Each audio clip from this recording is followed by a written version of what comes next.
Good afternoon, and thank you for finding time to be with us today. Good morning, good evening, depending on where you're tuned in and are watching us from. Here in Nairobi, it's about 11 minutes past 3 p.m. East African time, and here is the latest news from across the continent of Africa. President Muhammadu Buhari has asked his United Arab Emirates UAE counterpart Sheikh Mohammed bin Zayed to lift a visa ban its nation has imposed on Nigerians.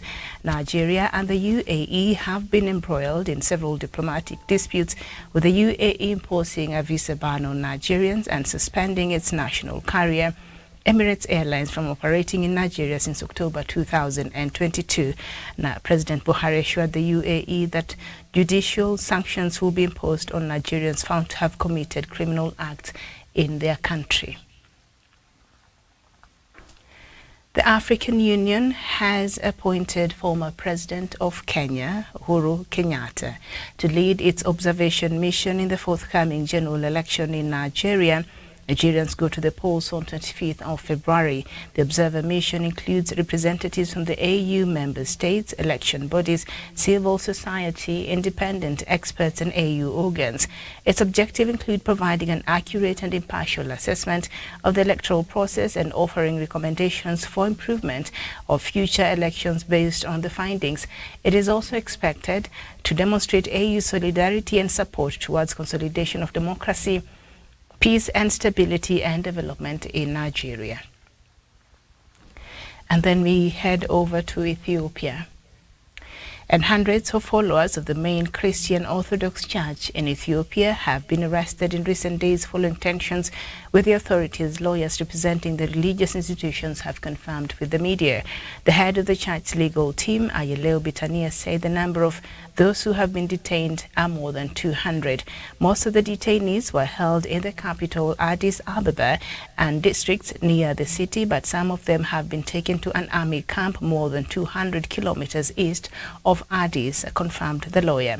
Some were brought to court in Addis Ababa, during which police said they were investigating them for possible terrorism-related crimes and attempts to dismantle the constitutional order. Tensions began after a breakaway group of clergy in country's Oromia region appointed bishops, and the main church's highest body accused the authorities of supporting that group. There is an easy calm after the church postponed rallies it had called as the country prepares to host the annual African Union Summit in Addis Ababa. Social media and messaging platforms including Facebook, Telegram and YouTube remain restricted. And Uganda's military has denied accusations of abducting and torturing an opposition activist the day after pictures emerged showing the victim with visible marks of torture on his chest. In a Twitter thread, opposition leader Bobi Wine had said his supporter was burned with hot metals on the chest and metals were used to tear his skin. But the military spokesperson said an internal investigation found that the victim, Eric Mwesigwa, was not in the hands of any security agency. And they continue to say that they advise him to go to the Ugandan Human Rights Commission and report or the police so that they can commence intensive investigation on that matter. Very well. And still staying with matters, I guess investigations and the United Nations says countries in the Sahel must do more to combat the trafficking of arms into the region. The UN says the majority of the weapons have been diverted from national armed forces in other countries, notably Libya, Sierra Leone and Liberia. It blamed both corruption and a low state presence for the inflow. An Islamic insurgency across Burkina Faso, Mali, Niger, Nigeria and Chad has claimed tens of thousands of lives and displaced millions, but the UN said the jihadists were not primarily engaged in the trade and are unlikely to derive significant revenue from arms trafficking. Head over to Tunisia, and a wave of arrests by Tunisian security forces has sparked fears that President Kais Saied is resorting to tougher measures against his opponents in the crisis-hit birthplace of the 2011 Arab uprisings.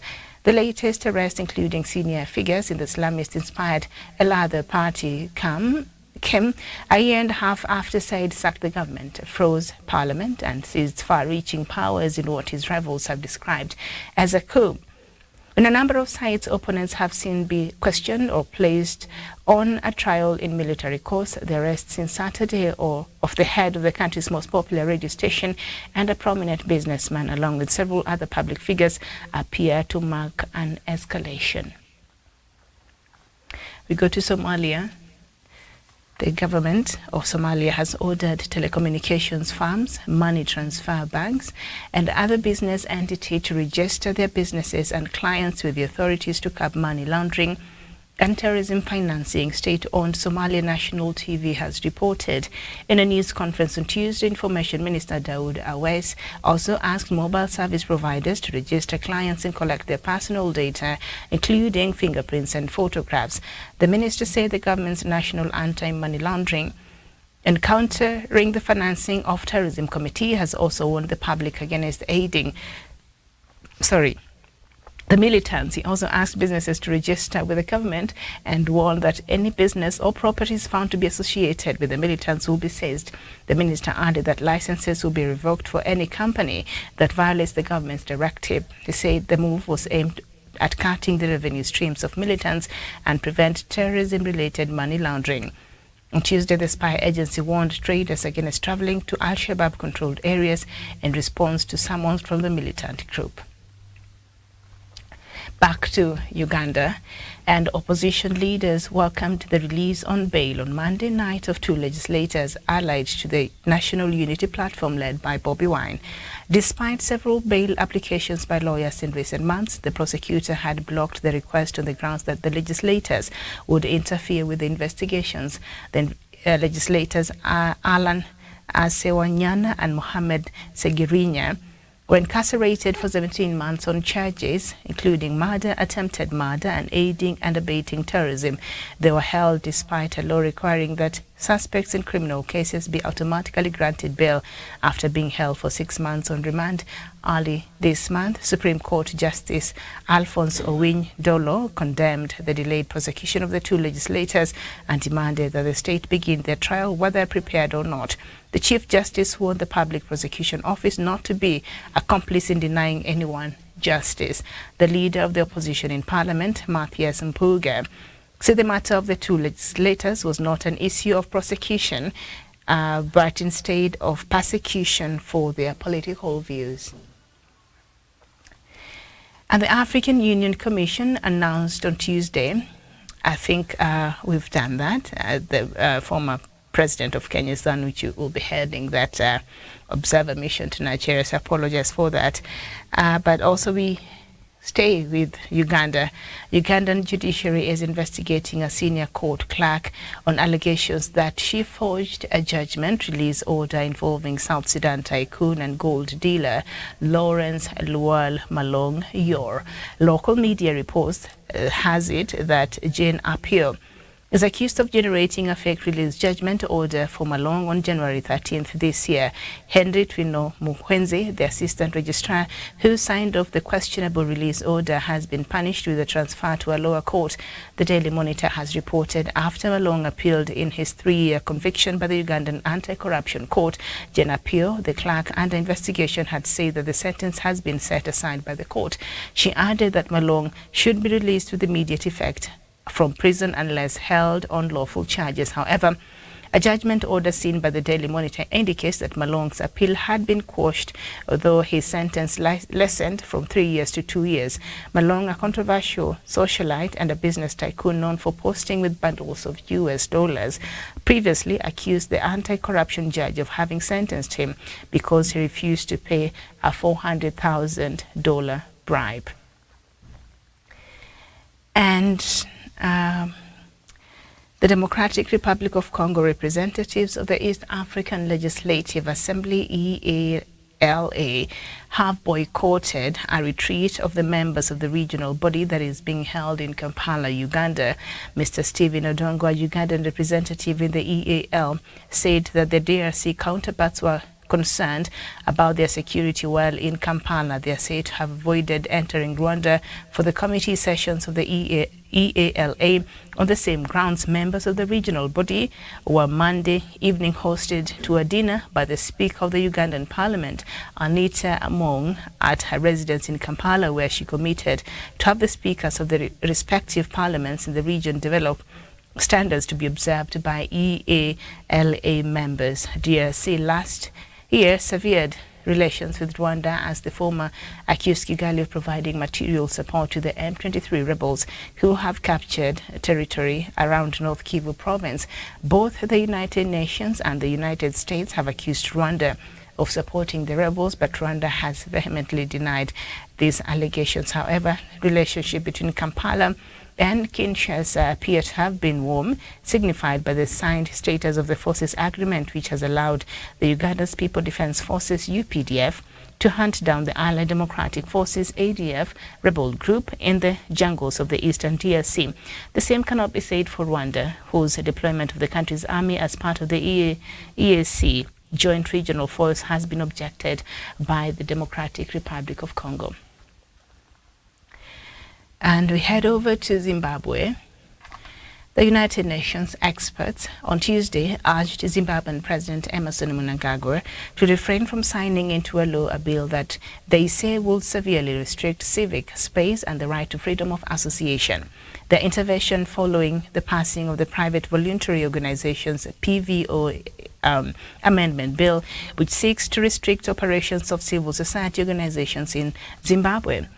And the UN expert expressed concern that the oversight regime in the bill for civil society organizations provided for disproportionate and discretionary powers to the newly established office of the registrar of the PVOs without independence from the executive branch. They further mentioned that the office of the registrar would also have extensive powers to intervene in and monitor the activities of the private voluntary organizations. And they also raised concerns about the prohibition of any political affiliation and unjustified restrictions on PVO's ability to obtain funding, including foreign funds. The UN experts added that the vagueness of or non-definition of many provisions in the bill raised concerns that the proposed bill will be misapplied. The PVO amendment bill has been criticized by local non-governmental organizations who say it will disrupt the humanitarian work and stop them from giving assistance to victims of human rights violations. Although President Mnangagwa's government has been accused of closing down the civic space through the enactment of the Draconian legislation, such as the PVO Amendment Bill, it holds civil society organizations responsible for being conduits of funding of opposition parties by Western countries. President Mnangagwa can either sign the bill into law or reject it. In 2004, predecessor, the late Robert Mugabe, refused to sign into law a similar bill that was meant to shut down organizations involved in promoting and defending rights after the proposed law had been passed by the Parliament of Zimbabwe. And then we head over to Nigeria and matters to do with this new Naira that is causing a lot of chaos there. The Supreme Court today joined 9 states as parties in the suit filed by Kaduna, Kogi and Zamfara challenging the Naira swap deadline. This is as the governors Nasir El-Rufai and Yahaya Bello of Kaduna and Kogi respectively attended the court proceedings. The Justice John Okoro-led 9-member panel joined the Attorney General of Katsina, Lagos, Ondo, Ogun, Ekiti and Sokoto states as co-plaintiffs. The Attorney General of Edo and Bayelsa states were joined as co-respondents. The court ordered the original plaintiffs and the respondents, the Attorney General of the Federation, to amend the process already filed to reflect the new parties. Local media there report that a 7-man panel of the Supreme Court last Wednesday, in a unanimous ruling, granted an interim injunction restraining the federal government from implementing the Central Bank of Nigeria's February 10th deadline for the swapping of the old Naira notes with the new ones. The judgment followed a motion expert on behalf of 3 northern states, Kaduna, Kogi and Zamfara, who on February 3rd filed a suit seeking to halt the implementation of the CBN's new policy. And still staying with Nigeria, the Ministry of Foreign Affairs on Tuesday summoned the Finnish ambassador to Nigeria, Leena Pilvanian, over hate speech and incitement comments by a Nigerian Finnish lawyer and Biafra agitator Simon Ekpa. The Ekpa-led faction of the outlawed indigenous people of Biafra had reportedly declared that elections will not be allowed to hold in the southeast and ordered a sit-at-home order during the elections. At a meeting with Pilvanin, Nigeria's Foreign Affairs Minister Geoffrey Onyema said Ekpa's action was fast becoming a threat to the forthcoming election and that the federal government would not take it lightly with him and the Finland government if nothing drastic is done. The minister, who was represented by the Minister of State for Foreign Affairs, Zubairu Dada, noted that Ekpa is living in the comfort of his home in Finland and dishing out dangerous orders to his followers not to allow elections to hold in southeastern Nigeria. And then we head over to the Chagos. The UK has been accused of crimes against humanity in its refusal to allow a group of islanders to return to the Chagos archipelago half a century after they were forced off the island by British troops. Human Rights Watch said reparations should be paid to generations of people affected by the decision to depopulate the remote islands deep in the Indian Ocean. The UK's Foreign Office has responded by repeating its deep regret about the manner in which people were removed from the islands in the late 1960s and early 70s, but it stressed that the country categorically rejects the characterization of events as crimes against humanity. The Human Rights Watch report comes as the UK is facing growing international condemnation to holding on to what it calls the British Indian Ocean Territory, with the UN's International Court of Justice ruling that the continuing British occupation of the archipelago is illegal. The UN General Assembly has also voted overwhelmingly in favor of the islands being returned to Mauritius. The UK insisted on keeping hold of the Chagos Islands when it negotiated Mauritius' independence in 1968. Mauritian officials have since accused the UK of blackmailing them into relinquishing the territory. The UK had already entered into secret talks with the US to lease one of the islands, Diego Garcia, to Washington for use of a military base. Today, the Foreign Office insisted the base helps to keep people in Britain, the region and around the world safe, combating some of the most challenging threats to international peace and security, including those from terrorism and piracy, and responding to humanitarian crisis. But with all but a handful of nations now backing Mauritius' claim, the UK has now entered into negotiations about the sovereignty of the Chagos archipelago. And I guess that is the latest. I've been following this story about Britain. I don't know why Britain then does not think it should relinquish this island to Mauritius. You can't be claiming territory. Britain, colonization is over. You should be claiming territories in and within the British territory, not anywhere around Africa. And so I've been following this story. The International Court of Justice already ruled that Britain is on the wrong. But Britain does not want to leave this island, and you can hear some of the reasons that it is giving because its presence there. You could still give this island back to the authorities in Mauritius, and still you can have a working cooperation. I mean, here in Kenya, you do have your military camps here, and it's fine. You could still have those in Mauritius, but return the island to the people of Mauritius. You can still hold it and make reference to it, calling it your territory, because colonization is over, and Britain should do the right thing. Britain should do the right thing. So now, it wants to give part of that island to the US so that they could use it as a military base. And no, that is unacceptable. Return that island to Mauritius, and then you can work on an agreement that you could still use part of that for these reasons that you're giving. But Mauritius should be allowed to have sovereignty over its land, over these islands that Britain, you do not want to vacate. I think it's unfair, and I think it's about time. And I don't know why Mauritius will not use force to evict Britain if they don't want to leave, because the ICJ court, as I've said, already ruled on this matter, and Britain was asked to leave. But Britain they don't want to budge, I guess. They're benefiting so much, so they're telling us all they're here, and their presence there is helping with fighting terrorism and piracy and responding to human crises, and them leaving there will be a threat to international peace and security. Please, we've had this story before. We've had these stories before. Leave the Chagos Islands to Mauritius, and then work on an agreement that will allow you to be diplomatically, that will allow you to be carrying out this whatever it is in part of the island, but you should let Mauritius have its part of its territory back. I think that should be as simple as that. Okay.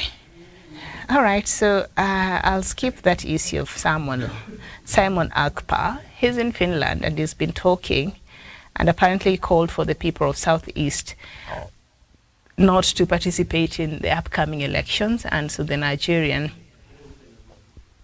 Minister of Foreign Affairs on Tuesday met with the Finnish ambassador to Nigeria and complained about this matter. I will skip that. And I'll also skip the Naira swap. I'll also, let me see what else I wanted for us to talk about. Because there are a couple of things I really wanted us to look at very, very quickly. So anyway, the African Union has sent observers to Nigeria. Nigeria is ready for its elections, 9 days to go, on the February 25th.